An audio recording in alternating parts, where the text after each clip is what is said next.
Welcome to another episode of the Criminal Law Department Presents podcast, a production of the Criminal Law Department at the Judge Advocate General's Legal Center and School in Charlottesville, Virginia. Every 2 weeks, we release a new episode.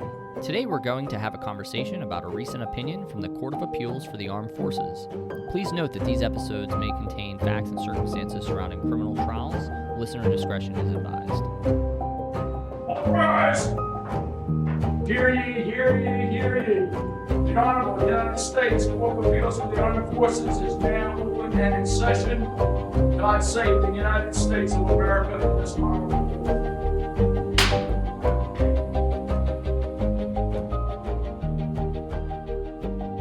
Welcome back to another episode of C.A.A.F Chats. I'm Major Ultimus, and today I am joined by Major Rivera. Good morning, Major Rivera. Good morning, Alex. It's great to be here. And we are here to talk about U.S. v. Leese, which is a Army case that was recently decided in April of 2025. Today, we're going to talk about the procedural history and facts, and then we will run through the analysis and then have some takeaways for the field.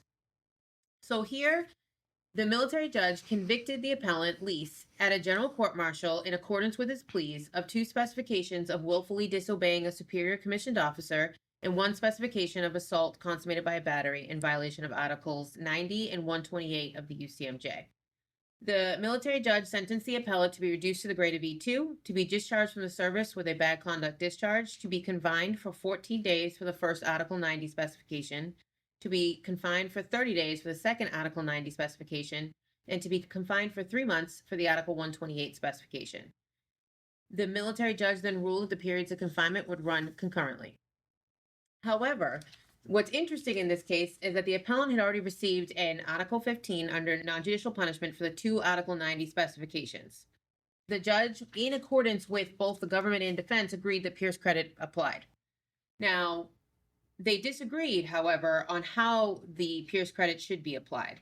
The government argued that Pierce credit is day for day, dollar for dollar, stripe for stripe credit, right?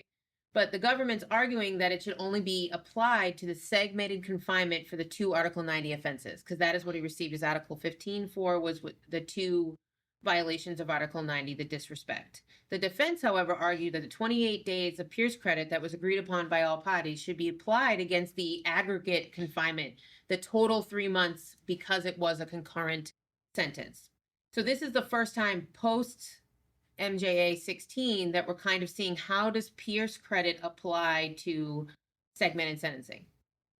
The military judge agreed with the government and found that it applied only to the specific offenses punished under the Article 15, which left the total confinement for the accused to be 3 months based on that Article 128 specification and the 3 months that were adjudged for that confinement. And Alex, before you go any further, I just want to point out that this case is very interesting because it's a novel issue, right? That it was not before the court. I just want to point out that the military judge found himself in a very unique position when discussing the application of the credit. Specifically said, and I quote, "Rarely I have found myself in a position where I have no guidance whatsoever on whether to blindly follow Pierce with a disregard to segmented sentencing, and quite frankly, with a disregard to the nature of the Article 15 themselves." So the court did not have any guidance. This was something that it was perhaps contemplated, or maybe it was just one of those things that will flow, right, when you make the different changes, and specifically after the changes in 2016 with changing from unitary sentencing to segmented sentencing, and now we find ourselves in a position with no guidance. Right. And I think the judge does a really good job of being like, hey, listen, I'm in uncharted waters here, having to apply what used to be black and white sentencing credit principles, but now there's a danger of overcrediting the accused or undercrediting the accused. That's correct. And so the defense was really arguing that the punishment, that the Pierce credit has to be meaningful, right? So if we're going to give them credit, this isn't meaningful in a segmented sentence where you have concurrent sentencing, because it's going to run together, which makes it that 3 months. So he's really not receiving any credit. So we don't really get into in this opinion on what the defense advised their client, because this was a guilty plea, but I think we'll have some takeaways for the field when we get there about what maybe defense needs to make sure they're talking about with their client when we talk about Pierce credit. So Lynn, what was ACCA's ruling? In this case, C.A.A.F affirmed the military judge's ruling I think partially because the judge did a wonderful job building the record and also explaining the reasons why he was adjusting credit the way that he did. And in the end of the day, he ended up taking the government's proposal and just going with that, and that was the ruling. Yeah, so ACCA doubled down and said, hey, listen, Pierce credit must be applied only to the offenses that were previously punished, not unpunished offenses. And then they do a good job of saying, like, hey, this is not going to the total sentence. It's to prevent double punishment, right? And so if you're getting the credit for the things that you've already received non-judicial punishment for, it should not apply to the entire sentence, particularly on allegations of violations of the UCMJ that you've not been punished for. And it's an interesting argument because basically what they're saying is you don't get double punishment, but you're also not going to get double credit. Right. So what did CAAF grant for this? CAAF granted on one issue, and the issue was whether the military judge and the Army Corps correctly apply USB Pierce in awarding credit for appellants to prior non-judicial punishment to a segmented sentence. And how did CAAF analyze the case? Okay, first, before we start analyzing the case, I think it's important to note that the standard of review regarding the proper application of confinement credit is a question of law that is reviewed de novo. So CAAF starts fresh, taking a look at the application of that confinement credit. Here, the court begins by addressing the argument from appellant that the military judge's application of Pierce has zero impact on the length of the sentence. Now, it is important, as you previously noted, this is a guilty plea. So the defense had to explain to their client how Pierce credit works and the fact that the case law, USB Pierce, states you will receive credit, right? And this is the discussion that we have is stripe for stripe, dollar for dollar, so you will be receiving credit. Here, what the defense is... But it doesn't say, sorry, I don't... Yeah, go ahead. But it doesn't say it has to be the Pierce case.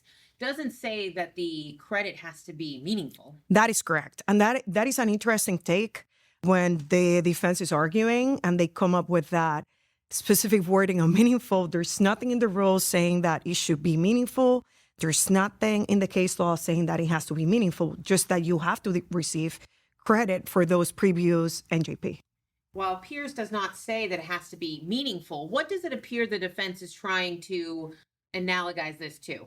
It seems to be they're trying to make an argument, trying to make it analogous to illegal pretrial confinement, when in fact it has to be meaningful, the relief that the appellant receives. And does CAAF kind of buy that argument? Well, not really. CAAF goes through the analysis and in saying this court will adopt a simple application of Pierce credit, and we're going to apply it to the credit that is due, which in this case is just to the segmented sentencing. Basically, those non-judicial punishments that were, as the lower court mentioned, were basically lifted from the Article 15, put on the charge sheet. We're going to give you credit for that, but we're not going to give you additional credit for other charges that were unrelated to the NJP. And CAAF says, like, hey, hear your argument, but there is absolutely no case law to support that it has to be meaningful. And so they're not reading into it what the defense is, and they have no case law to back that up. That's correct. And I will say also the court notes that all of the benefits cited in favor of applying Pierce credit to the total adjudged sentence also pertain equally to a determination that Pierce credit applies only to the segmented sentence that corresponds to the offense that previously served as the basis for non-judicial punishment. Basically, that fairness argument, right, that they're raising also goes for, hey, we just want to make sure you don't receive double credit. Right. And CAAF talks about that as like a windfall credit, right? Because if we were to apply Pierce in the way that the defense is arguing that we should, you would not only get credit for the things that you have been punished for, but you'd get credit for the things that you have not been punished for, which does seem to be, like you said in the beginning, not only preventing double punishment, but granting double credit. That's correct. So in the end, relying on the C.A.A.F's opinion, CAAF comes back and explains that imposing credit not only to the segmented sentences, there will be no credit where no credit is due, but in the end, the accused will still receive credit. Right. And they emphasize a lot that even if in concurrent sentencing, it makes the credit appear meaningless in practice, the Pierce credit principle where no double punishment is satisfied. So understanding, I think, as we kind of finish out that is when we talk about our takeaways, is understanding that it is satisfying what Pierce is set out to do, which is to prevent you from being punished twice for the same offense. That's correct. So what did C.A.A.F hold? C.A.A.F ultimately upheld the conviction and stated that credit is mandated by USB Pierce, but it will only apply to a segmented sentence that corresponds to an offense that previously served as the basis for non-judicial punishment. Pierce credit does not apply to an aggregate term of confinement. So basically, they do agree with the government's proposal. They affirm the lower court and then the CCA, and they upheld the conviction. And I think it's interesting, too. There's no dissents in this. All judges are in agreement that this is how Pierce credit shall apply. So let's talk a little bit of takeaways.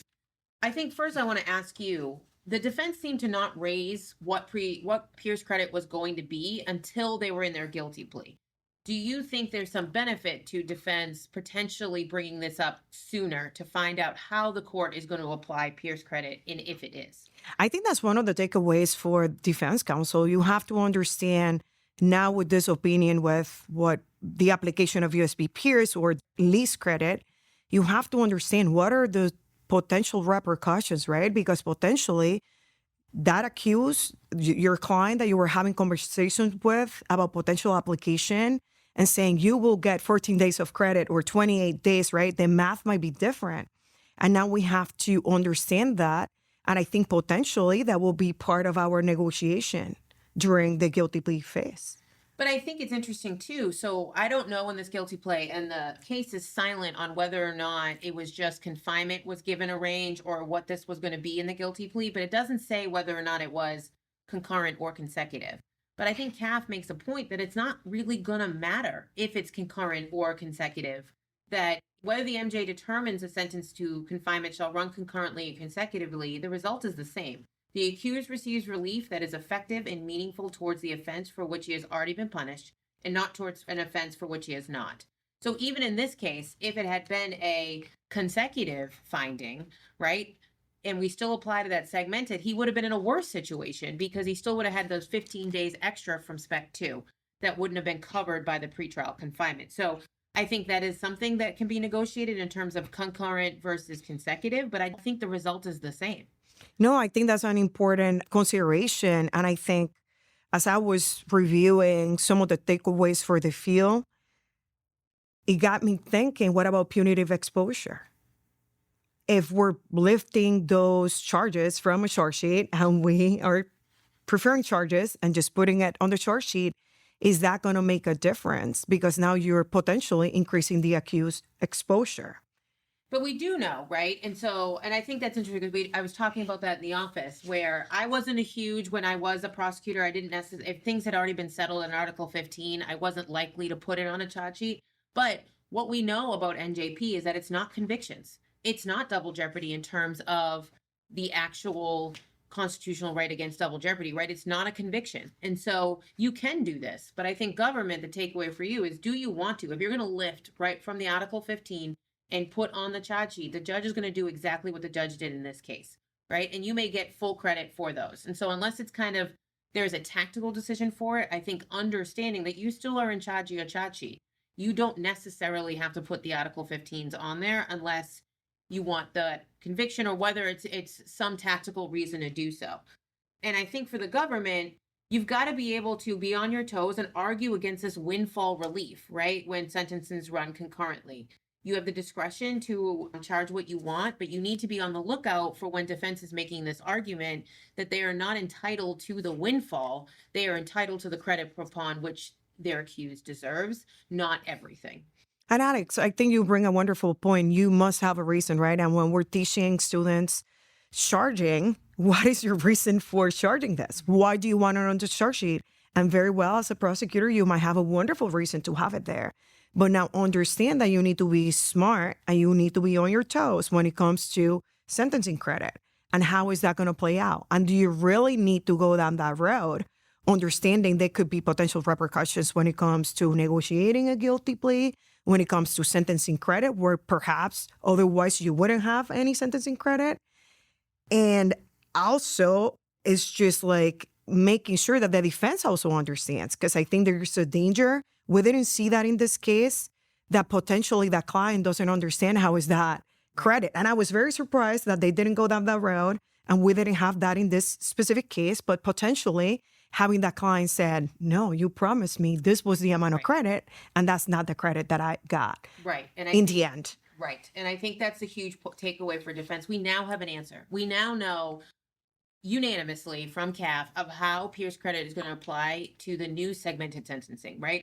And so you have to make sure that you're advising your client that this is not going to take away from the max, from the aggregate thing, right? And being able to argue to the judge why it is charge for charge, right? Why the government did, even if they don't lift it exactly, why that spec has already been punished under an Article 15. But I think making sure your client knows that the Pierce credit is not going to apply to the aggregate is a huge point, and you want to make sure that you now have that answer. It's not up in the air anymore, and so making sure that everybody's on the same page, I think, is going to prevent any of those issues you're talking about, Lynn, in the future. So there you have it. You now have lease credit, which is the application of USV Pierce, and for the field and the fleet, now you have an answer. Thank you so much, Lynn, and that is another episode of CAAF Chats. Please join us in 2 weeks when we discuss another case.